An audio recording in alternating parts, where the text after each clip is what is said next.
Tem lugares que não são só bonitos, eles contam a história de um país inteiro.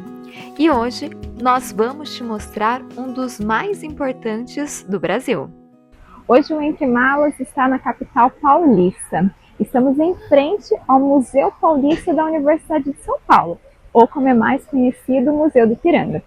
Ele foi inaugurado em 1895 como um marco para mostrar a história da nossa independência e também da sociedade paulista.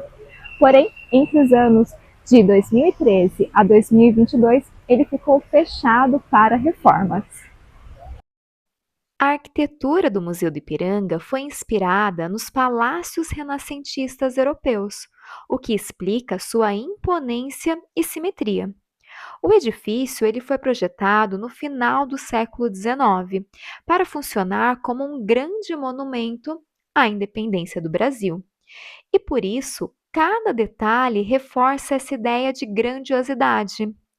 A fachada ela é marcada pelo equilíbrio entre as torres laterais e o corpo central, enquanto as escadarias monumentais elas vão conduzir o visitante até o interior do museu. Dentro do complexo aqui do Museu do Ipiranga, nós vamos ter logo à sua frente os jardins.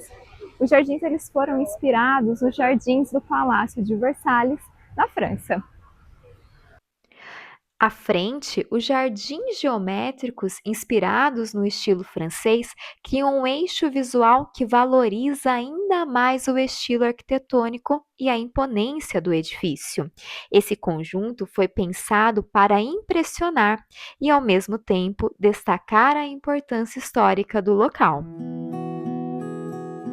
Logo na entrada do museu, algumas esculturas chamam a atenção por representarem os bandeirantes, figuras importantes na expansão territorial do Brasil durante o período colonial, e durante muito tempo eles foram vistos como heróis. Porém, hoje eles também são analisados pela forma crítica, especialmente pelo impacto que tiveram sobre os povos indígenas.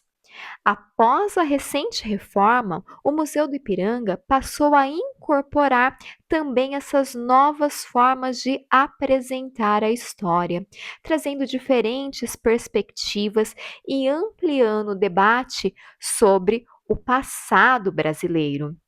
E eu, enquanto também professora de história, gostaria de deixar uma pergunta: o Brasil foi descoberto ou ele foi invadido? E algo muito legal foi a acessibilidade que o museu ganhou após a reforma, com as obras em 3D, ali facilitando os deficientes visuais poderem enxergar essas obras com as pontas dos seus dedos, o braille, os audioguias e explicações.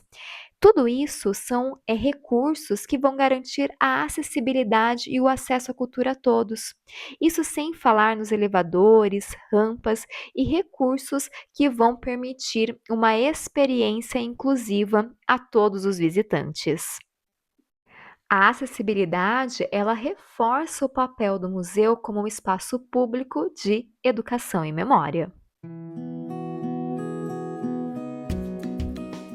No interior do museu estão milhares de peças que ajudam a contar a história do Brasil. Então, bora lá subir para o andar superior e conhecer o Salão Nobre. E a arquitetura segue impressionando com elementos e os personagens históricos, como Dom Pedro I, que simboliza o momento da independência e o início de uma nova fase para o Brasil. Ao redor, temos outros personagens ligados à história política e social do país, que estão representados compondo uma espécie de memória visual da formação brasileira. E é no Salão Nobre que está a pintura famosa de Pedro Américo, Independência ou Morte, uma das imagens mais conhecidas da história do Brasil. E essa famosa pintura, ela foi feita na Itália no ano de 1888, encomendada por Dom Pedro II, mais de 60 anos depois da independência. E alguns elementos, eles não retratam fielmente a nossa história. A obra segue um estilo romântico, que vai valorizar o heroísmo e a grandiosidade da cena. Nela, Dom Pedro I aparece como um líder militar imponente, cercado por soldados organizados, em um momento quase épico. Mas na realidade, o episódio ele foi bem mais simples, com um pequeno grupo e sem toda essa encenação.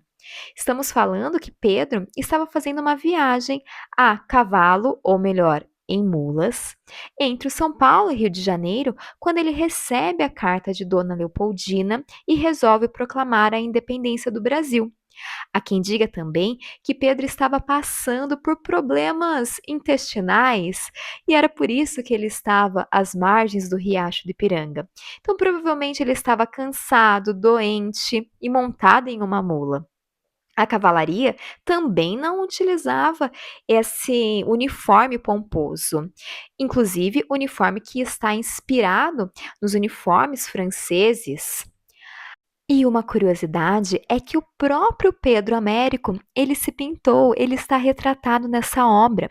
Se vocês separarem, tem um personagem usando cartola e apontando um guarda-chuva para o céu. É ele, Pedro Américo.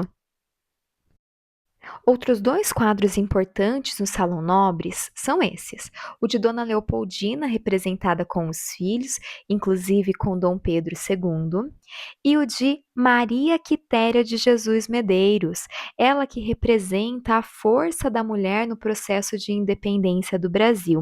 Foi uma das principais personagens da nossa conjuração baiana. E a visita não para por aí. Em uma das partes do museu, vamos ter uma exposição que mostra como o próprio edifício foi construído e pensado ao longo do tempo, com painéis, imagens e documentos que revelam as etapas da obra, desde o projeto inicial até a sua consolidação como museu. Ele é muito mais do que um espaço expositivo. O prédio foi pensado como um monumento à independência e cada detalhe de sua arquitetura ajuda a contar essa história.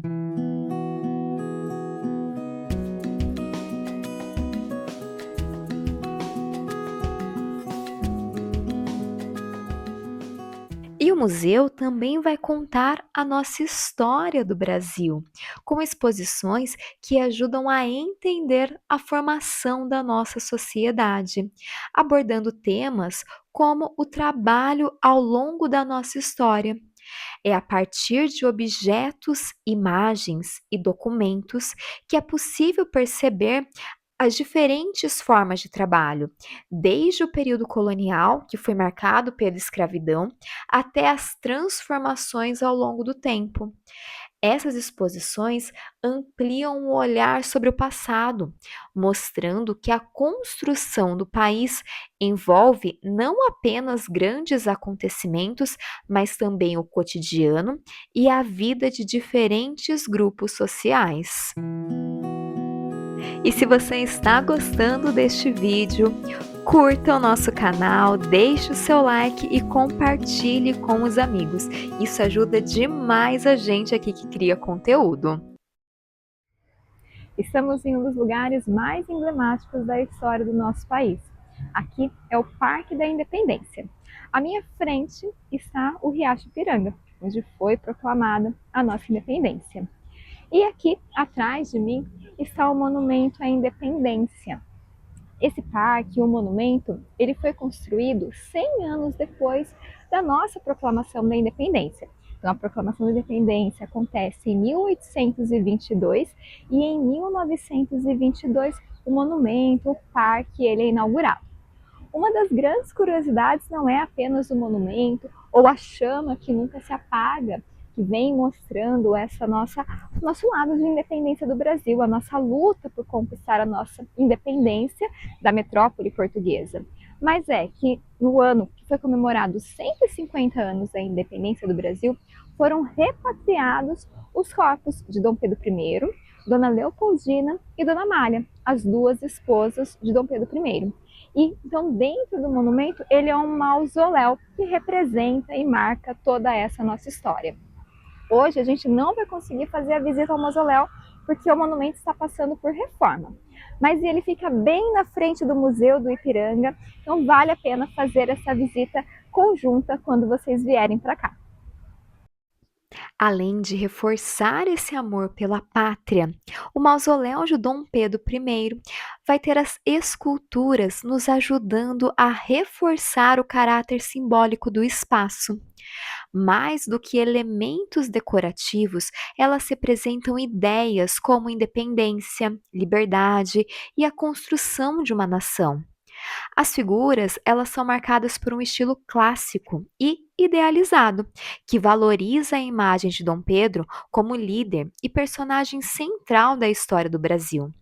Cada detalhe foi pensado para criar um ambiente de memória e reverência, transformando o local em um verdadeiro monumento histórico.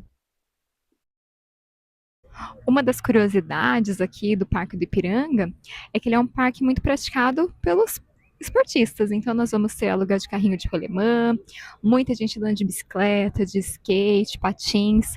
É um parque gostoso também para dar uma andada e conhecer esse passeio. E depois de muita história e cultura, fomos até o Moca Shopping para fazer um lanchinho. Nossa escolha foi o Roca, onde degustamos desse lanche de mortadela, que é característico aqui de São Paulo, que estava delicioso e ele pode ser dividido entre dois, porque o tamanho é impressionante. Já na parte do docinho do café, escolhemos a Offner, onde comemos um doce de limão siciliano com chocolate branco e um café expresso que estava uma delícia. Então, vale a dica: se você for até o Museu do Ipiranga, cerca de 7 quilômetros de distância está o Moca Shopping. E se você está pensando em também fazer esse roteiro, aqui vão duas dicas importantes.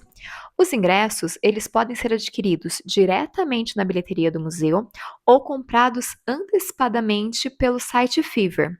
Os valores, eles custam a meia R$ 15 ou a inteira R$ 30.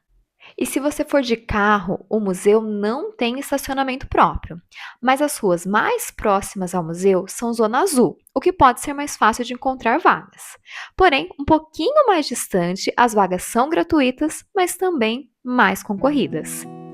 E se você gostou desse vídeo, nos acompanhe, nos siga e a gente se vê no próximo vídeo. Até lá!